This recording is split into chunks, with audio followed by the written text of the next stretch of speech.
Hello guys, कैसे हैं? आशा है कि आप लोग बढ़िया ही होंगे। तो चलिए, जैसा कि आप लोगों को पहले बताया कि जब प्रश्न संख्या 9 को सॉल्व कर रहे थे, तो उसी में आप लोगों को बताया कि आज जो है हम न्यूज़ में क्या-क्या पढ़ते हैं वो भी बताएँगे। तो न्यूज़ वाला भी वीडियो अपलोड कर चुके हैं। उसके बाद अब हम बात करेंगे हमारा संविधान के बारे में, ठीक ना? तो हमारा संवैधानिक परिचय, तो चैप्टर वाइज़ पढ़ेंगे। तो प्रयास रहेगा कि एक वीडियो में एक चैप्टर को कवर कर लेंगे। तो ये प्रथम वीडियो, पहला वीडियो है, तो आज से प्रारंभ कर रहे हैं। सिर्फ रीडिंग देंगे।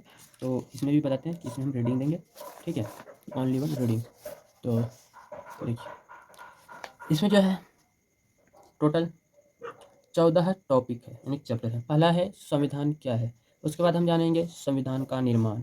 उसके बाद उद्देशिका। अब संविधान बन गए तो संविधान का निर्माण कैसे हुआ और इनका क्या उद्देश्य है, और ये जो है संघ, राज्य, क्षेत्र एवं नागरिकता को किस तरह से आधारित, मतलब किस तरह से देखते हैं संविधान, और आधारभूत तत्व क्या है, संवैधानिक संरचना क्या है, राज्य क्या है, संघ और राज्यों के बीच संबंध क्या है, आपात उपबंध क्या है, निर्वाचन आयोग क्या है, संवैधानिक संशोधन, स्थानीय प्रशासन, पंचायत तथा नगर पालिका, संविधान की विशेषताएं, संविधान का कार्यकरण, ठीक ना? इन सभी को कवर करेंगे। लगभग 14 वीडियो टारगेट रखे हैं कि 14 वीडियो में इनको पूरा कवर करेंगे। तो प्रथम वीडियो प्रारंभ करते हैं, संविधान क्या है इससे, ठीक है?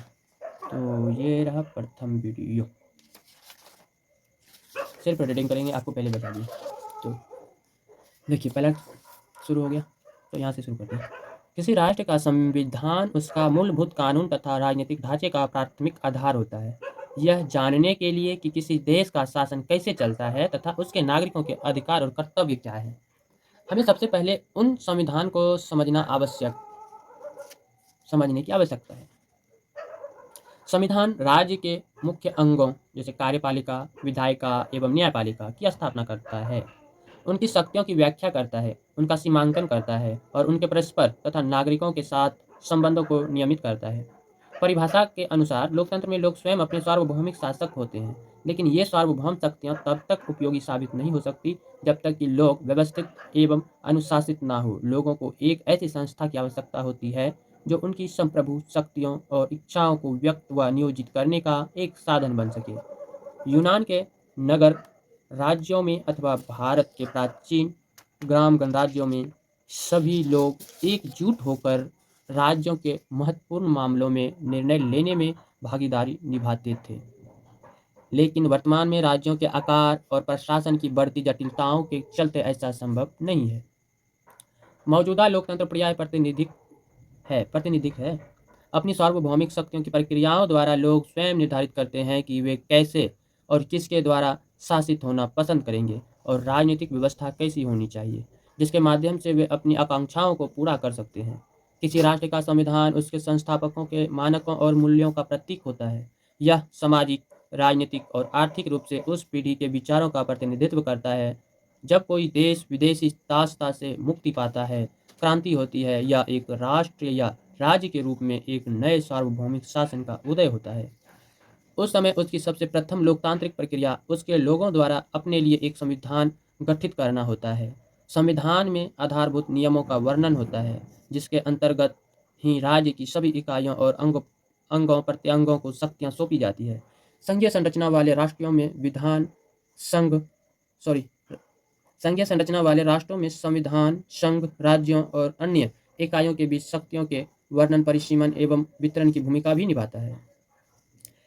सभी कानूनों एवं कार्यकारी गतिविधियों की वैधता संविधान के आधार पर ही तय होती है। संविधान को एक निष्क्रिय प्रलेख मात्र मान लेना उचित नहीं, क्योंकि संविधान केवल उतना भर ही नहीं होता, संविधानिक प्रावधानों में वर्णित होता है। संविधान सतत सजीव और गतिशील प्रक्रिया है, संस्थाओं में जीवंत अंश होता है, यह निरंतर विकसित और सर्वर्धित होता रहता है। सर्वोच्च न्यायालय ने भी यह बात कही है कि संविधान एक जीवंत इकाई है। संविधान इस बात से अर्थपूर्ण और प्रासंगिक बनता है कि उनका किन लोगों के द्वारा और किस रूप में कार्यान्वयन किया जा रहा है, उसकी न्याय व्यवस्था द्वारा उसकी व्याख्या कैसे की जाती है तथा उनका प्रभाव क्या रहता है, और यह वास्तव में उन प्रक्रियाओं और कार्यों से वास्तविक अर्थ पाता है जो इसके कारण चारों ओर घट रहे होते हैं, ठीक ना? तो शॉर्ट लिस्ट में जानिए कि संविधान क्या है। तो संविधान राज्य के मुख्य अंगों कार्यपालिका, विधायिका एवं न्यायपालिका की स्थापना करता है, उनकी शक्तियों की व्याख्या करता है, उनका सीमांकन करता है और उनके परस्पर तथा नागरिकों के साथ संबंधों को नियमित करता है, ठीक है? उनके बाद अब चैप्टर प्रारंभ होंगे, कौन सा? 2। तो दूसरा चैप्टर भी पढ़ लेते हैं, ठीक है? दूसरा चैप्टर, तो दूसरा चैप्टर को भी कवर कर लेते हैं। देखिए दूसरा चैप्टर में क्या करें, संविधान का निर्माण, तो इनको रहने देते हैं, अगले चैप्टर में कवर कर लेंगे। ज़्यादा लालच नहीं, थोड़ा थोड़ा करके टॉपिक को कवर करना बेटर रहते हैं, ठीक है ना। तो दूसरा को दूसरे वीडियो में, ठीक है। तो बताइएगा आज का जो सेशन था, आज का जो क्लास बहुत ही लंबा क्लास लिया आप लोगों के बीच, क्या है कि इससे पहले हम आप लोगों को बताए थे कि सिर्फ नोट्स एनालिसिस ही डालेंगे। नोट्स एनालिसिस थोड़ा दिन के लिए बंद कर दिए, अपना नोट्स तैयार कर रहे हैं। उसके बाद इस बीच हम क्वेश्चन एनालिसिस डालने लगे, PYQ जो सॉल्व कर रहे थे डेली बेसिस एगो, ठीक ना। तो ये तो कंटिन्यू ही रहेंगे, जब तक ये अटैम्प्ट नहीं देंगे तब तक ये कंटिन्यू डालते रहेंगे, ठीक ना। और दूसरा पेपर का डाल दिया आज, तो पेपर का हम लोग तो प्रयास करेंगे कभी कभी डालने का, क्योंकि समय उतना मिल नहीं पाएंगे आप लोगों के बीच वीडियो छोड़ने का। और तीसरा जो ये वाला शुरू किया हमारा संविधान एक परिचय, तो आप लोगों के बीच दो चीज़ परमानेंट कर देंगे, जब तक ये खत्म नहीं होंगे ये वाला डालते रहेंगे। उसके बाद एक प्रश्न का जो उत्तर लिखते हैं संख्या वाइज, सीरियल वाइज जो डालते हैं 1 2 3 4 5 जो भी, तो वो ये दोनों कंटिन्यू कर देंगे, ठीक ना। पेपर का कभी कभी लेके आएंगे भी और कभी कभी नहीं भी, ठीक ना, क्या कि उतना समय आप लोगों के बीच मतलब समय नहीं दे पाएंगे, क्या कि समय और कहीं भी चल जाते हैं स्टडी में, ठीक है। तो वीडियो में जो ऐसे मान लीजिए एक 3 वीडियो, जैसे आज का जो वीडियो था 3 वीडियो लगभग तैयार किए, तो इसमें लगभग 3 वीडियो रहते तो 12-15 मिनट के अंदर ही रहते हैं, 15 मिनट से अंदर ही रखिए। लेकिन इस 15 मिनट के चक्कर में जो है लगभग 1.5-2 घंटा या 3 घंटा भी रख सकते हैं, खपत हो जाते हैं, ठीक है। क्योंकि जब हम क्वेश्चन आंसर लिखने के पश्चात थोड़ा गए भोजन वोजन किए, ठीक ना। उसके बाद भोजन करते करते ही आप ये जो वीडियो अपलोड कर दिया, हालांकि अभी वीडियो अपलोड करने के पश्चात आके हम वीडियो रिकॉर्ड कर रहे हैं, ठीक है। वीडियो रिकॉर्ड करके ये भी अपलोड कर देंगे। उसके बाद फ्री माइंड से थोड़ा सा नोट्स को देख लेंगे, जो भी नोट्स बनाए हैं शॉर्ट लिस्ट। उसके बाद सोने के लिए बेड पे चल जाएंगे, ठीक है। मोबाइल को नहीं छूना है, यानी कि जब सोने जाएंगे तो मोबाइल को नहीं छूएंगे। तो आज थोड़ा सा छूना है, आज हम नोट्स एनालिसिस नहीं करेंगे, कि ये दोनों वीडियो अपलोड करना है। इससे पहले न्यूज़ वाली वीडियो को तो ज़्यादा जरूरी है अपलोड करना, क्या कि वो 29 तारीख आज का न्यूज़ है, इसलिए आज के डेट में ही अपलोड रहेंगे तो ठीक रहेंगे, ठीक है।